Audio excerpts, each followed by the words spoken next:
Hello everyone and welcome back to our channel. Today we're journeying back in time to one of the most infamous maritime disasters in modern history. It's a story of luxury, human error, and a desperate fight for survival on the high seas. We are talking about the final harrowing hours of the Italian ocean liner, the SS Andrea Doria. Launched in 1951, the Andrea Doria was more than just a ship. She was a floating art gallery, a symbol of Italy's post-war resurgence and national pride. Named after a 16th-century Genoese admiral, this vessel was the epitome of elegance and was considered one of the safest ships of her time. She was equipped with the latest radar technology and featured a double hull with 11 watertight compartments. In theory, even if 2 of these compartments were breached, the ship was designed to remain afloat. But as we'll soon discover, theories can be tragically upended by reality. Our story begins on the foggy evening of July 25, 1956. The Andrea Doria was on the final leg of a 9-day voyage from Genoa to New York City.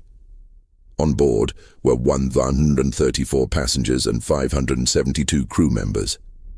Many passengers were prominent figures, including Hollywood actors and wealthy industrialists, all enjoying the luxurious amenities the ship had to offer.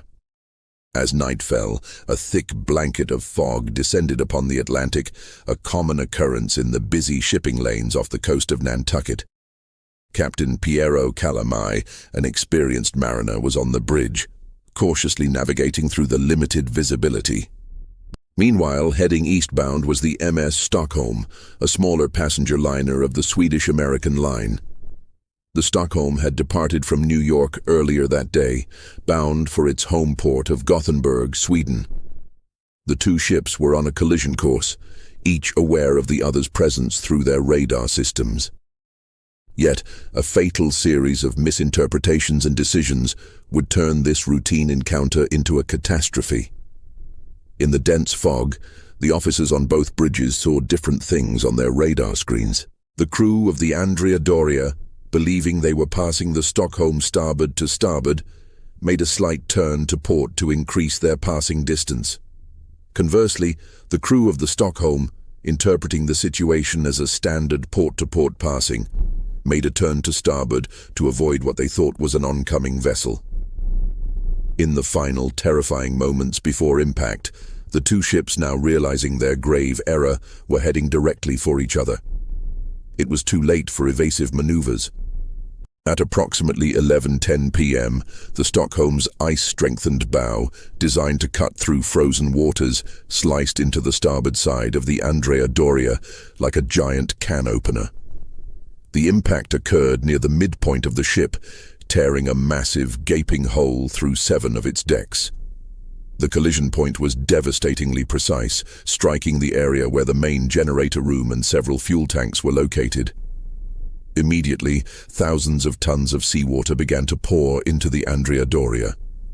The force of the collision instantly killed dozens of passengers in the cabins located at the point of impact. Below deck, the engine room flooded so rapidly that the crew had no time to react.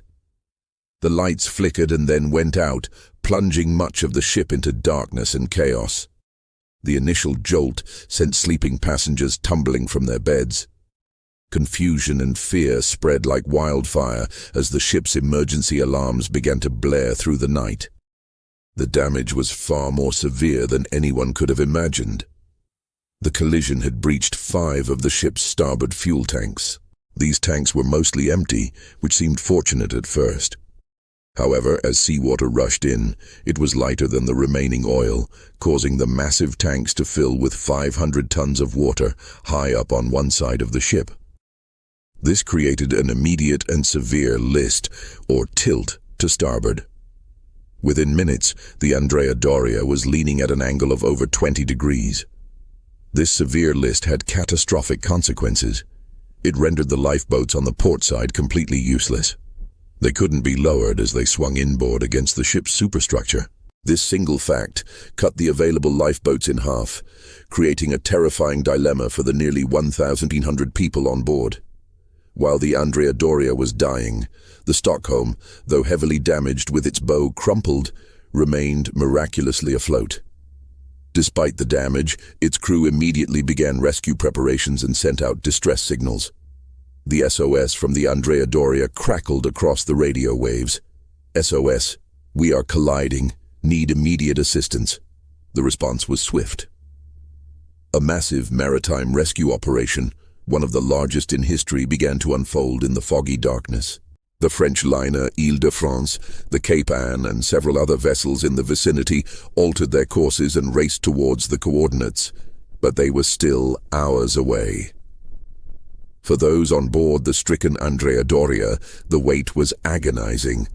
The list grew progressively worse. The once grand staircases became treacherous slides. Polished floors were now steep, slippery slopes. Passengers and crew scrambled through darkened, tilted corridors, trying to make their way to the high side of the open decks.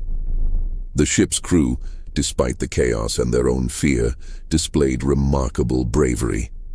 They worked tirelessly to calm passengers, guide them through the labyrinthine vessel, and help them to the remaining lifeboats on the starboard side. But the evacuation was fraught with peril. Lowering the lifeboats from a steeply tilted ship was a dangerous operation. Ropes tangled, boats swung wildly, and the risk of them capsizing or being smashed against the hull was immense. Eyewitnesses later recounted scenes of terror and heroism. Parents desperately tried to keep their children safe, tying them to their bodies. Crew members formed human chains to help people across the treacherous, sloping decks. As the first rescue ships arrived, their searchlights cut through the fog, revealing a surreal and horrifying scene. The magnificent Andrea Doria, listing heavily, its lights still partially aglow, looking like a wounded giant on the verge of collapse. A flotilla of lifeboats from the Andrea Doria and the Stockholm shuttled back and forth, transferring survivors. The crew of the Île-de-France, under the command of Captain Raoul de Beaudéant, performed a masterful rescue, maneuvering their huge liner close to the sinking vessel and taking on the majority of the survivors. Captain Calamé was the last to leave his ship, upholding the timeless maritime tradition. He had to be practically forced into a lifeboat by his officers, his spirit broken by the loss of his beautiful ship. As the sun rose on the morning of July 26th, the world watched in astonishment. The Andrea Doria, which had fought to stay afloat for 11 long hours, finally succumbed to her wounds. The great liner rolled further onto her starboard side. Water poured into her funnel. Then, with a final groan, her stern rose high into the air, propellers exposed, before she slipped bow first beneath the waves of the Atlantic. At 10:09 a.m., the pride of the Italian merchant marine was gone, leaving behind a field of debris and a handful of lifeboats. She came to rest on the seabed, 240 feet below. In the aftermath, the numbers were tallied. Thanks to the proximity of other ships and the massive rescue effort, the loss of life was far lower than in other maritime disasters like the Titanic. Of the 1,106 souls on board, 1,660 were saved. 46 people on the Andrea Doria died, mostly as a direct result of the collision. On the Stockholm, 5 crew members were lost. The sinking of the Andrea Doria sent shockwaves through the shipping industry. It was a stark reminder that even the most modern technology could not eliminate the risk of human error. The inquiry that followed was complex, with both shipping lines blaming each other. Legal battles dragged on for years before an out-of-court settlement was reached. The term radar-assisted collision entered the maritime lexicon, a cautionary tale for all future navigators. Today, the wreck of the Andrea Doria lies off the coast of Nantucket. It has become a challenging and dangerous destination for technical divers, often called the Mount Everest of scuba diving.